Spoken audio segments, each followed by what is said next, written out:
Bonsoir et bienvenue dans l'Africa Newsroom. Au sommaire ce soir, l'embrasement du Front social au Bénin. Le bras de fer se poursuit entre le gouvernement et les centrales syndicales. Au pouvoir depuis presque 2 ans, le président Patrice Talon fait face à une importante grogne sociale avec à sa tête le très déterminé Front pour le sursaut patriotique, un regroupement de syndicats d'opposition. Dans la deuxième partie de cette émission, le Rwanda qui s'attend à un rebond de son économie et ce après un sérieux ralentissement. La reprise notamment du secteur de l'agriculture permet en effet aux autorités rwandaises mais aussi aux institutions internationales de tabler sur des prévisions de croissance très positives.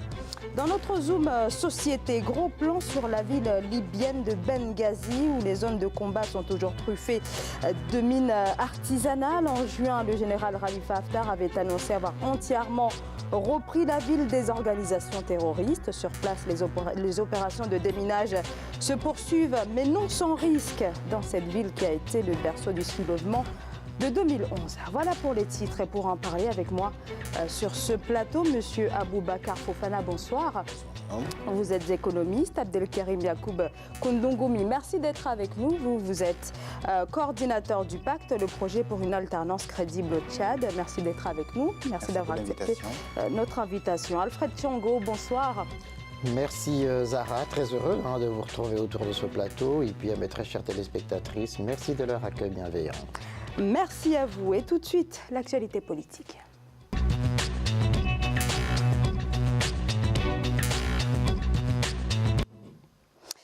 Au Bénin, ils étaient donc plusieurs milliers à descendre dans les rues de la capitale Cotonou ce mardi. Une manifestation à l'initiative d'un regroupement de syndicats et de partis d'opposition qui dénoncent la gouvernance du président Patrice Talon. Voyez ce reportage de Lefti Ounou avec les commentaires de Siamlo Victoria Sedji.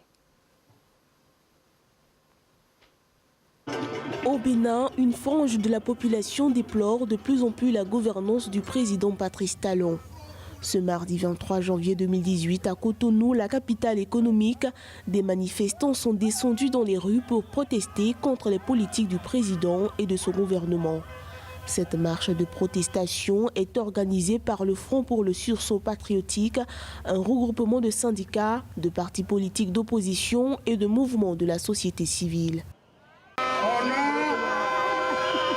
du Front pour le sursaut patriotique, contre l'autocratie qui s'installe, contre la violation des décisions de la Cour constitutionnelle, contre l'assujettissement de la justice.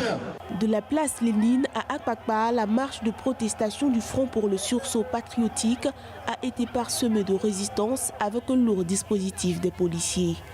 L'itinéraire prévu par les manifestants et autorisé par la mairie de Cotonou a été modifié par le préfet de Cotonou, Modeste Toboula, ce qui n'a pas été du goût des manifestants qui ont maintenu l'itinéraire initial.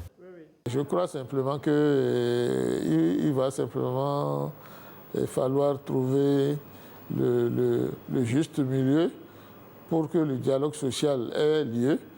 Parce qu'il n'est pas évident que tous ceux-là qui font du bruit, talent mauvais, talent ici, et ceci, le gouvernement et cela, il n'est pas évident que tous aient compris les vraies intentions du président Patrice Talon et les objectifs précis de ce gouvernement qui, à mon sens, ne veut que le développement de ce pays et au-delà des considérations politiciennes et totalement partisanes.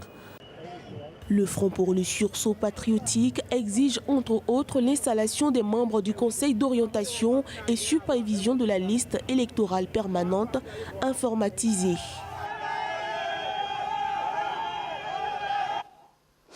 Alors en décembre, la loi qui prévoyait d'interdire le droit de grève au personnel de santé, mais aussi ceux de la justice, a été votée. Cette loi a ensuite été jugée, anticonstitutionnelle par la Cour constitutionnelle. Est-ce que tout est véritablement parti de là? Oui. C'est ça véritablement qui a embrasé, qui a nourri la contestation? Non, je crois que Patrice Talon apprend à ses dépens que la période où on gagne une élection et on décide de tout est passé, en fait. En tout cas, c'est ce que je comprends, c'est que maintenant, il fallait prendre en compte les contre-pouvoirs. Aujourd'hui, il ne suffit plus de gagner une élection et appliquer son programme. Ce que je vois, c'est que Patrice Talon a essayé de passer en force, mais se retrouver en face de la société civile, en face des syndicats, en face des juges, qui lui ont dit que ça ne se passe pas comme ça. Ils ont mis en avant qu'ils ne sont pas là pour valider tout ce que Patrice Talon décide. Il y a la Constitution, il faut respecter l'esprit de la Constitution, les principes de la Constitution. Aussi, quand on prend des décisions qui engagent la nation sur de nouvelles voies, le peu qu'il faut faire, c'est de consulter. Ça veut dire instaurer un climat de confiance. Le syndicaliste l'a dit, on ne fait pas confiance, limite, au président Talon. Donc, ce qu'il cherche, ce n'est pas de défier Talon, mais de dire non, cette méthode, on ne l'accepte pas. Elle est limite. Ils l'ont dit, c'est un coup d'État social, économique. Donc, on n'accepte pas.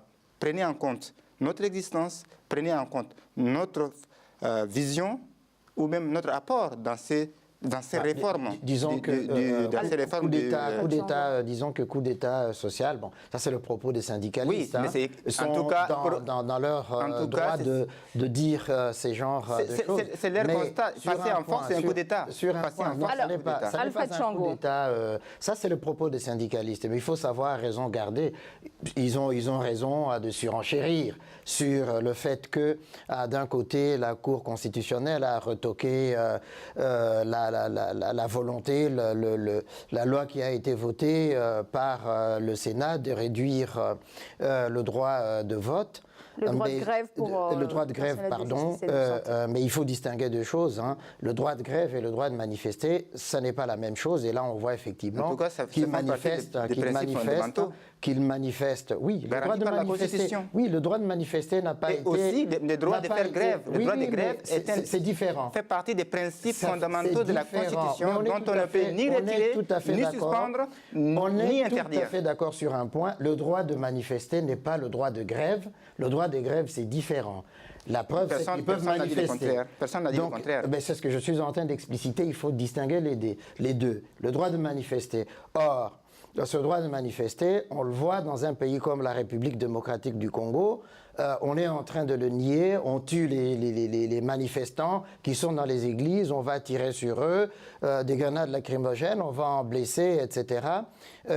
Niant justement ce principe constitutionnel, ou au Tchad, naturellement. Hier, on a même, ce matin, on a réprimé les manifestants de la société civile, où on leur interdit même de pouvoir voilà, manifester. Exactement. Alors, donc, d'ailleurs, au passage, je salue mes camarades de la société civile au Tchad, qui sont aujourd'hui en train de se battre pour cette liberté de pouvoir manifester et s'exprimer. Oui, c'est quelque chose d'essentiel. Je les salue au passage. Oui, c'est quelque chose d'essentiel, le droit de manifester, qu'on ne peut pas contester. Dans toute démocratie, ça se juge aussi là, la démocratie, dans cette capacité à accepter le droit de manifester qui est inscrit dans la Constitution. Finalement.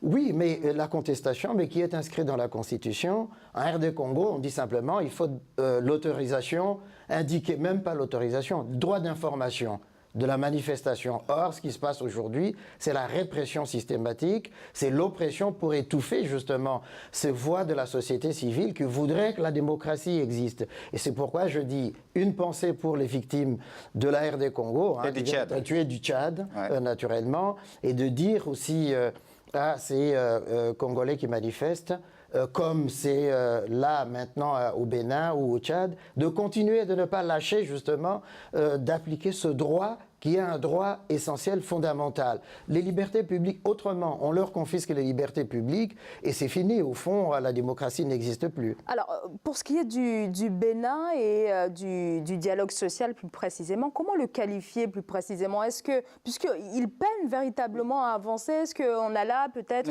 une certaine intransigeance de la part de la présidence?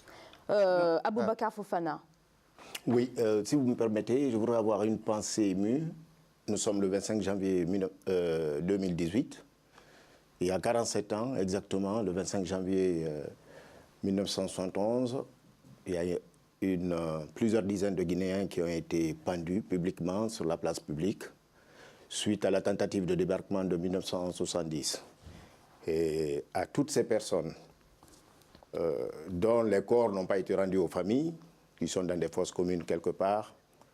Mais pensez-vous à toutes les victimes de 58 jusqu'à nos jours, mais principalement à ceux du premier régime. Les familles n'ont pas pu faire leur deuil, puisque les corps ne sont pas encore retrouvés. Les témoins sont en train de partir petit à petit, les uns après les autres. Et cela fait 47 ans, vous vous rendez compte? Merci pour cette pensée. Alors, pour revenir au sujet d'aujourd'hui, je crois que manifestement, le président Talon a été mal conseillé dans cette affaire. Pourquoi je dis cela? Parce que le droit de grève est un droit constitutionnel. On n'a pas besoin d'être un érudit en droit pour savoir que ce droit est intangible. Alors, on rappelle que cette loi a été retirée il y a quelques heures. Après le retocage par la Cour constitutionnelle. Oui. Donc, le droit de grève... En revanche, oui. Ce que le juge constitutionnel dit, c'est que l'État a le droit d'encadrer au fond. Voilà. C'est comme ça que ça se passe partout. Même en France, le droit de grève existe, mais il est encadré. Encadré. Et donne les contours, mais ne supprime pas. Exactement. À sa place, j'aurais... Alors, après, il restera peut-être à redéfinir qu'est-ce qu'ils appellent encadrement. L'encadrement, par exemple, c'est le service minimum à l'hôpital. Exactement. Dans les transports, oui. Dans les écoles. Ça existe.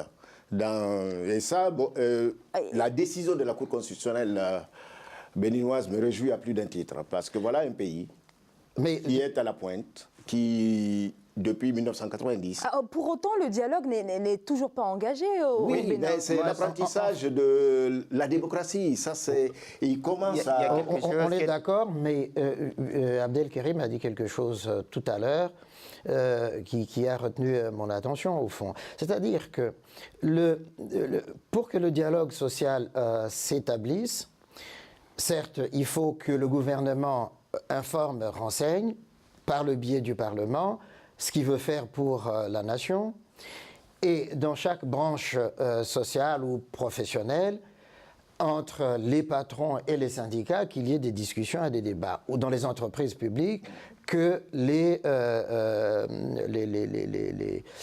fonctionnaires puissent être informés de leurs droits, de ce qui est en train de se faire pour eux, soit pour changer leurs conditions, pour l'améliorer ou non. C'est dans ce sens-là que dans toutes les démocraties, ça fonctionne. Mais si le président de la République veut se passer justement des corps intermédiaires qui sont censés justement appliquer ces règles-là du dialogue social, c'est qu'il outrepasse ses droits et en même temps, comme l'a dit le syndicaliste, je crois qu'il est en train d'instaurer la dictature. Or, Abdelkerim l'a dit, ce temps-là est dépassé au fond. On n'est plus à l'époque où le chef de l'État avait tous les pouvoirs, il pouvait dicter ce qu'il voulait à la nation, on ne pouvait pas discuter. Non, dans ces conditions-là, vous formez les gens, ils vont à l'école, ils voient ce qui se passe à travers le monde. Si vous pensez effectivement qu'aujourd'hui vous pouvez les brimer, vous vous mettez le doigt dans l'œil, là effectivement, Talon s'est trompé largement. Encore qu'il peut avoir eu son programme, il a élu son programme, oui, bien sûr. Programme. Qu'il veuille l'appliquer, on n'en discute pas. Mais qu'il veuille passer en force, ça c'est une autre chose. Oui, il y a un truc très intéressant dans ce qui se passe en ce moment au Bénin, que ça m'intéresse vraiment, c'est qu'on arrive à un stade de maturité démocratique où la vitalité de la démocratie a atteint un niveau qui est très intéressant. Parce que là, on arrive à un niveau où beaucoup de pays africains n'ont pas atteint. Pourquoi j'ai dit ça? Quand on regarde le parcours du Bénin, de l'indépendance jusqu'à maintenant, c'est assez révolutionnaire, on est plus dans... Et là, on arrive dans une période où Talon arrive en tant qu'entrepreneur et il arrive avec ses idées, il veut gérer avec ses idées un peu capitalistes. Et que... Pourquoi un peu non, j'ai dit, et de l'autre côté, on a aussi des organisations assez ancrées socialistes. Donc, on arrive à une jonction donc idéologique, donc entre les socialistes et les capitalistes, qui, comme dans beaucoup de pays européens, on a les partis socialistes, on a la droite. Donc j'ai l'impression que c'est une émergence d'une nouvelle phase. Cette phase de l'Afrique où les débats d'idées, les débats idéologiques arrivent et on va enfin, j'espère, pouvoir réduire le nombre de partis politiques qui sont souvent ancrés dans des régions et des ethnies que sur des idées nationales. Souvenez-vous. Sincèrement, c'est vraiment intéressant cette émergence qui arrive et merci aux Béninois de nous les montrer que c'est possible. Les conférences nationales ont démarré. C'est ça. À partir au du Bénin, Bénin, oui, en 1990. Oui. C'est le pays phare qui est à la pointe du combat démocratique en Afrique. Moi, je voudrais ajouter une dernière oui, chose, Alfred. si vous permettez, Zaraou. C'est qu'on voit là, ils sont en train de manifester, les forces de l'ordre sont là, ils n'interviennent pas, ils ne tapent pas sur les gens, ils ne les attaquent pas, ils encadrent simplement la manifestation. Et on laisse, il n'y a pas de fusillade, on ne tire pas sur les manifestants, alors qu'en RD Congo, ben voilà, c'est des brigands qui tirent sur les gens. Non seulement ils tirent, mais ils le dépouillent aussi. Exactement. Les forces d'insécurité publique qui viennent attaquer justement les gens qui manifestent naturellement, normalement. Alors, quand même une question, donc on a là un certain blocage dans le dialogue. Quel risque quand même pour la suite de la présidence du président Patrice Talon? Là, on arrive à une contestation, disons, un peu... Assez forte. Pas forte, mais une attente. Une attente de la société civile, des syndicats, des partis politiques qui contestent quand même sa méthode. Mais s'il continue à s'entêter, parce que là, non seulement il a été retoqué 2 fois par la Cour constitutionnelle, et là, les citoyens commencent à contester sa méthode, mais s'il ne fait pas attention, s'il ne revient pas et ne prend pas en considération ces alertes, parce que là, vraiment, la société est en train d'envoyer des alertes. Et ce qui est pire, c'est que le gouvernement nie ou bien ne veut pas savoir qu'il y a une crise. Quand on leur dit qu'il y a une crise, on va vers une assise nationale, c'est que s'il continue comme ça, on arrive à un blocage politique qui aboutira forcément, pas à une conférence nationale souveraine, mais à une assise nationale où on va redéfinir encore le rôle de chacun, où on arrivera à un équilibre de pouvoir ou de contre-pouvoir. Je pense effectivement que, c'est sain justement qu'il y ait ce débat, qu'il y ait cette discussion, qu'il y ait des manifestations pour le rappeler à l'ordre. De l'autre côté, s'il s'entête effectivement, c'est qu'on est dans une impasse. Au fond, il n'arrivera pas à appliquer son programme. Alors il dira, comme Alpha Condé en Guinée, ben, c'est l'opposition qui m'empêche de mettre en place mon programme, ma politique, mon projet. Et enfin, je pense effectivement, parce que l'échéance présidentielle se profile à l'horizon aussi, et là, le peuple béninois jouera son rôle, justement, pour départager, soit le reconduire, soit le... Il a dit qu'il va arrêter le mandat. Merci beaucoup à vous tous. On va marquer une courte pause. On se retrouve dans quelques instants pour la suite de l'Africa Newsroom.